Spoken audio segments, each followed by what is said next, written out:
Temos mais um convidado, mais uma pessoa que enfrenta dificuldades por causa dessa situação dramática no sul do país. Está conosco o Márcio Pilger, que é publicitário, morador de São Jerônimo. Ele teve 80% da casa alagada, mas felizmente conseguiu salvar pertences. E desde a última quinta-feira, o município está isolado, com a estrada bloqueada, sem acesso para outras cidades. Até por causa disso, a população vem racionando água, alimentos, gasolina. Márcio, boa tarde, muito obrigado pela participação aqui na Jovem Pan. Você está onde depois de deixar sua casa? Você está morando com quem? Como é que está esse momento para você e para a sua família? Muito obrigado pelo depoimento. Obrigado, Thiago. Boa tarde a todos os espectadores. Parabenizar a tua produção aí, que foi muito eficiente também no processo de botar a gente aqui e ajudar a esclarecer o que vem acontecendo aqui na região carbonífera, né? Porque de fato é uma situação muito calamitosa, muito difícil, né? Porque a gente tivemos áreas atingidas que nunca antes na história, né, do município isso aconteceu. Então, infelizmente é um momento muito difícil para a cidade. Eu estava acompanhando aqui agora a tua transmissão e vendo sobre o racionamento de água em Canoas. Aqui também tá muito difícil de conseguir água potável em grandes volumes, né? Já está limitado por pessoas. Eu, né, como tu dissesse aí na tua abertura, tive a felicidade de conseguir proteger muitas coisas da minha casa. A gente está abrigado em casas de familiares, né? Minha família toda passa bem. A nossa cidade teve apenas um óbito oficialmente registrado, né?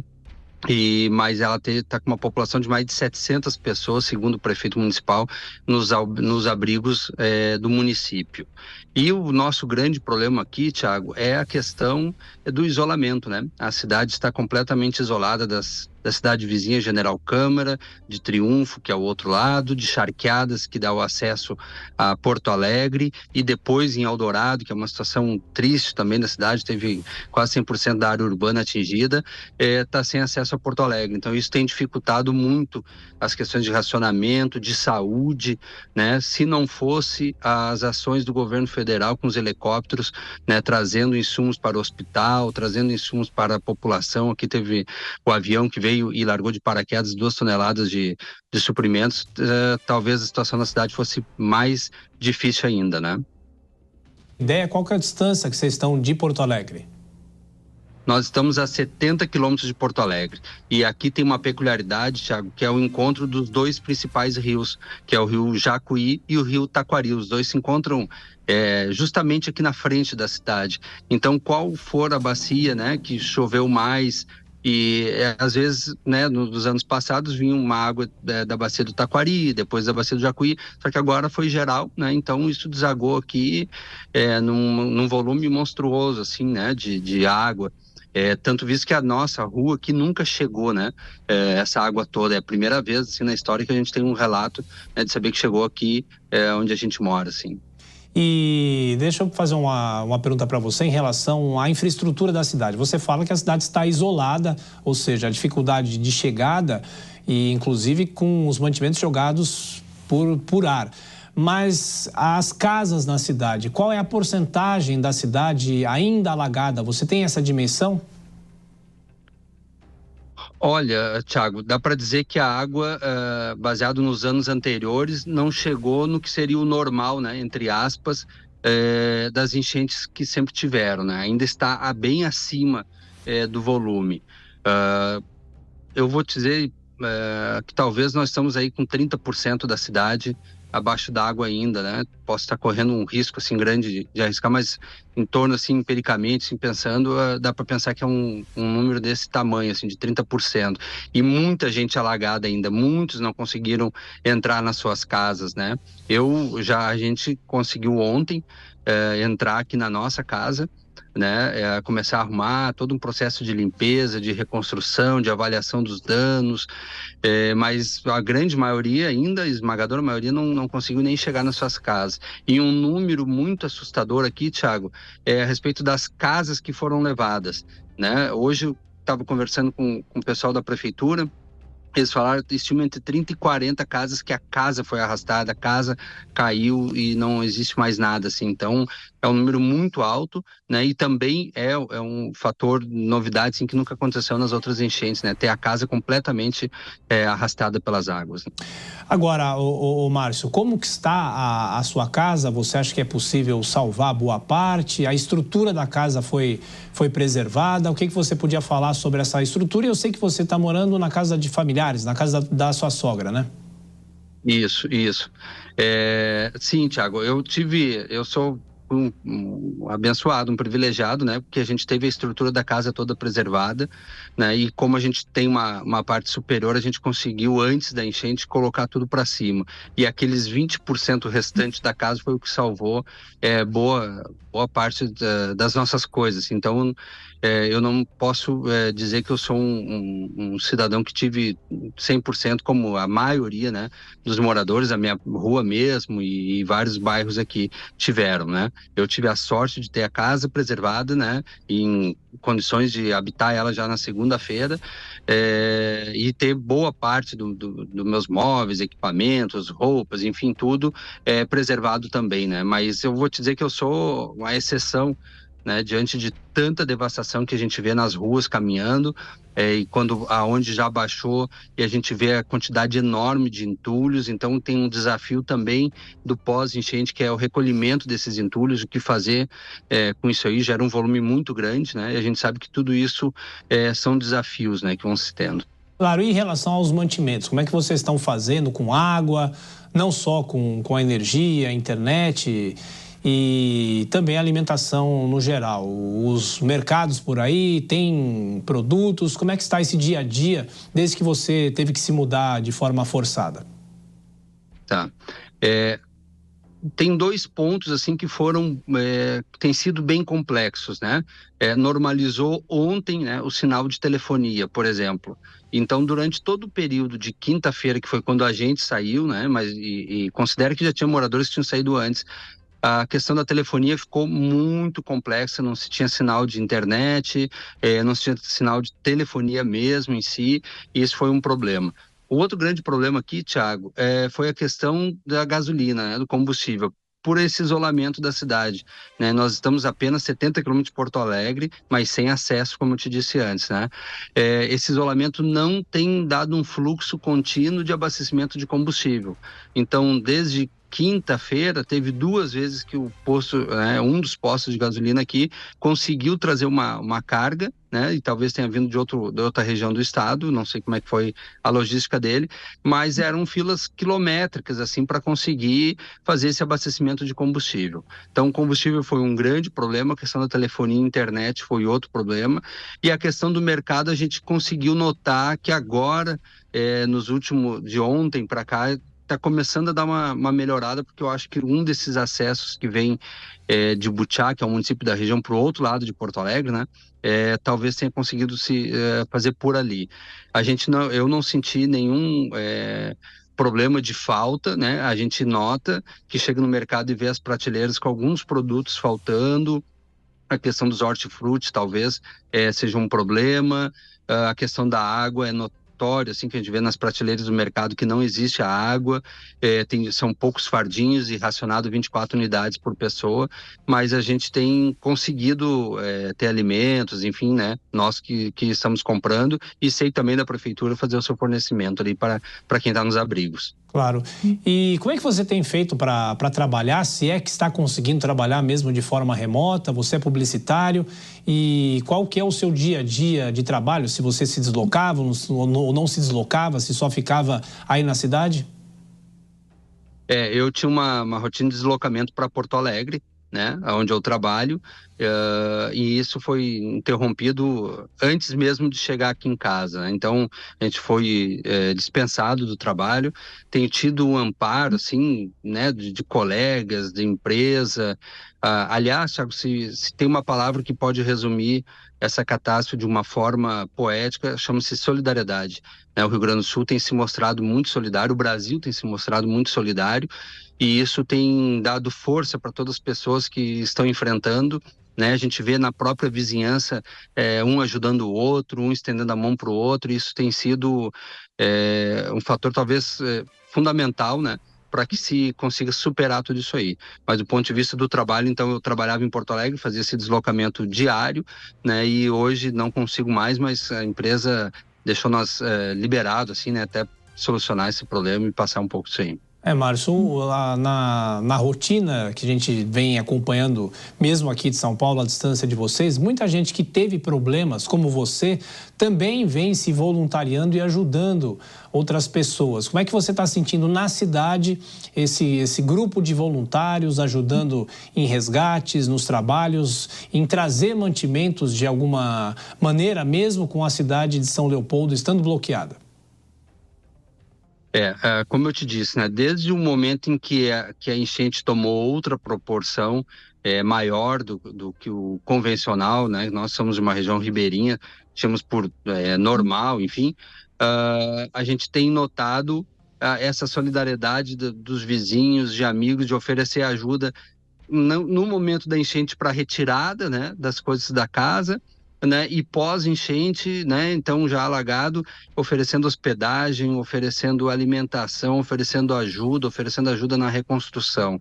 E como eu te disse, assim, Thiago, isso tem sido uma demonstração do Brasil inteiro, né?